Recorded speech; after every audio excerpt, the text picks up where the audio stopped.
Hello everybody, welcome back to my channel. तो जैसा कि हम सभी इकोनॉमिक्स पढ़ना स्टार्ट किए थे, जिसमें हम सभी लुसेंट का जो थ्योरी लेक्चर है उसको वन लीनियर फॉर्म में पढ़ रहे थे। तो आज के क्वेश्चंस जो हैं वो हम लोग देखते हैं। फर्स्ट क्वेश्चन है, वह लागत जो मूलतः निवेश की गई लागत होती है जिसे उत्पादक उत्पादन प्रक्रिया के दौरान लगाता है, क्या कहलाता है? तो उसे साधन लागत कहते हैं। वह लागत जो मूलतः निवेश की गई लागत होती है जिसे उत्पादक उत्पादन प्रक्रिया के दौरान लगाता है, क्या कहलाता है? तो वो साधन लागत कहलाती है। साधन लागत में किस कर को शामिल नहीं किया जाता है? तो सरकार को भुगतान की गई कर को। साधन लागत में किस कर को शामिल नहीं किया जाता है? तो सरकार को भुगतान की गई कर को शामिल नहीं किया जाता है। साधन लागत में किसे शामिल किया जाता है? तो अनुदान को शामिल किया जाता है। किसे शामिल किया जाता है? अनुदान को। वह लागत जिसे एक उपभोक्ता द्वारा किसी वस्तु एवं सेवा को खरीदते समय किसी विक्रेता को अदा करते हैं, क्या कहलाता है? तो बाजार लागत कहलाता है। वह लागत जिसे एक उपभोक्ता किसी वस्तु एवं सेवा को खरीदते समय किसी विक्रेता को अदा करते हैं, उसे क्या कहते हैं? तो बाजार लागत। बाजार लागत वस्तु एवं सेवा की साधन लागत पर क्या जोड़ने के बाद निकाली जाती है? तो साधन लागत में अप्रत्यक्ष कर को जोड़ा जाता है। बाजार लागत वस्तु एवं सेवा की साधन लागत पर क्या जोड़ने के बाद निकाली जाती है? तो अप्रत्यक्ष कर को जोड़ने के बाद निकाला जाता है। राष्ट्रीय उत्पाद का सही मूल्य निकालने के लिए जिससे कोई वस्तु तथा सेवा दोहरी गणना में न आ जाए, किस विधि का प्रयोग करते हैं? मूल्यवर्धन विधि का। राष्ट्रीय उत्पाद का सही मूल्य निकालने के लिए जिससे कोई वस्तु तथा सेवा दोहरी गणना में न आए, किस विधि का प्रयोग करते हैं? मूल्यवर्धन विधि का। किसी भी राष्ट्र का जीडीपी किसका योग होता है? तो सकल मूल्यवर्धनों का। किसी भी राष्ट्र का जीडीपी किसका योग होता है? तो सकल मूल्यवर्धनों का योग होता है। भारत 2015 से पहले आधिकारिक तौर पर राष्ट्रीय आय की गणना किस पर करता था? तो साधन लागत पर। 2015 से पहले आधिकारिक तौर पर राष्ट्रीय आय की गणना किस पर किया जाता था? तो साधन लागत पर। जनवरी 2015 से केंद्रीय सांख्यिकी संगठन द्वारा राष्ट्रीय आय की गणना किस पर की जा रही है? तो बाजार मूल्य पर। जनवरी 2015 से केंद्रीय सांख्यिकी संगठन द्वारा राष्ट्रीय आय की गणना किस पर की जा रही है? तो बाजार मूल्य पर। सकल मूल्यवर्धन में किस कर को शामिल करने के बाद बाजार मूल्य ज्ञात होता है? तो उत्पाद कर को। सकल मूल्यवर्धन में किस कर को शामिल करने के बाद बाजार मूल्य ज्ञात होता है? तो उत्पाद कर को। उत्पाद कर केंद्र एवं राज्यों का कैसा कर है? तो अप्रत्यक्ष कर है।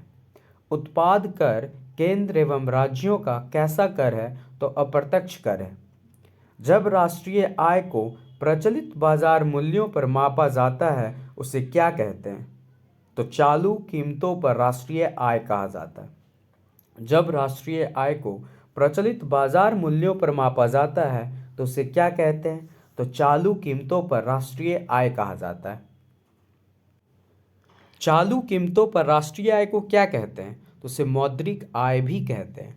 चालू कीमतों पर राष्ट्रीय आय को क्या कहते हैं? मौद्रिक आय कहते हैं। एक लेखा वर्ष के दौरान एक राष्ट्र के सामान्य नागरिक द्वारा उत्पादित समस्त अंतिम वस्तु एवं सेवा के मौद्रिक मूल्य को क्या कहते हैं? तो स्थिर कीमतों पर राष्ट्रीय आय कहा जाता है। एक लेखा वर्ष के दौरान एक राष्ट्र के सामान्य नागरिक द्वारा उत्पादित समस्त अंतिम वस्तु एवं सेवा के मौद्रिक मूल्य को क्या कहते हैं? तो स्थिर कीमतों पर राष्ट्रीय आय कहते हैं। स्थिर कीमतों पर राष्ट्रीय आय को और क्या कहा जाता है? जिसे वास्तविक राष्ट्रीय आय भी कहा जाता है। स्थिर कीमतों पर राष्ट्रीय आय को क्या कहा जाता है? तो वास्तविक राष्ट्रीय आय।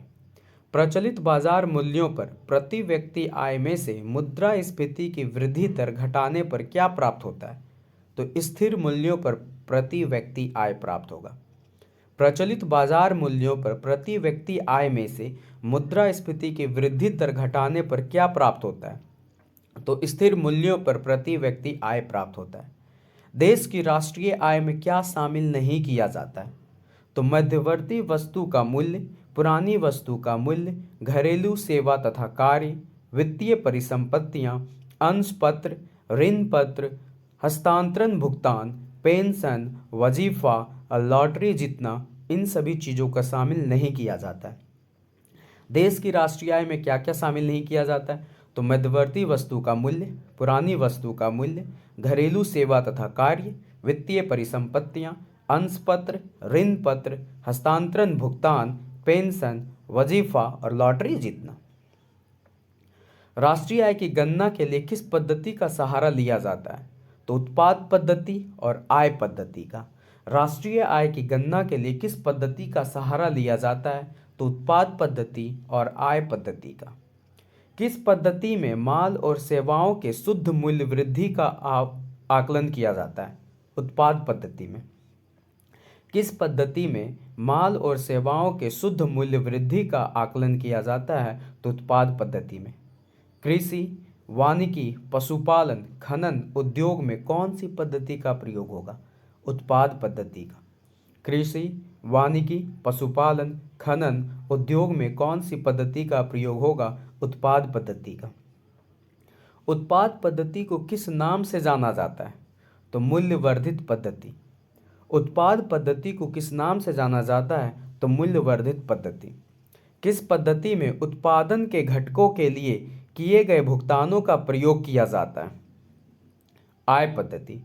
किस पद्धति में उत्पादन के घटकों के लिए किए गए भुगतानों का योग किया जाता है?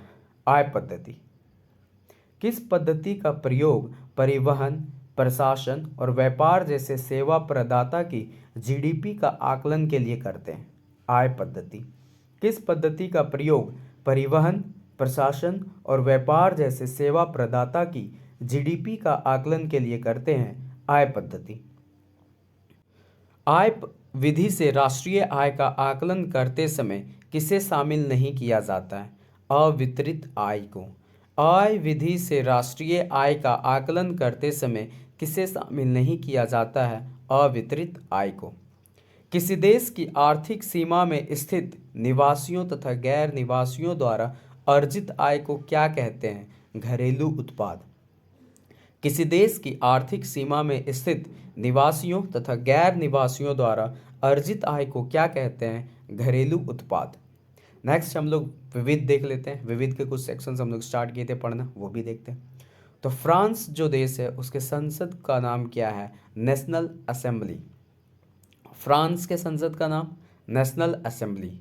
चीन का नेशनल पीपल्स कांग्रेस। चीन का नेशनल पीपल्स कांग्रेस। मिस्र का पीपल्स असेंबली। मिस्र का पीपल्स असेंबली। नेपाल का राष्ट्रीय पंचायत। नेपाल का राष्ट्रीय पंचायत। पाकिस्तान का नेशनल असेंबली। पाकिस्तान का नेशनल असेंबली। नेक्स्ट मुख्यालय देखते हैं। यूरोपीय ऊर्जा आयोग का मुख्यालय जेनेवा। यूरोपीय ऊर्जा आयोग का मुख्यालय जेनेवा।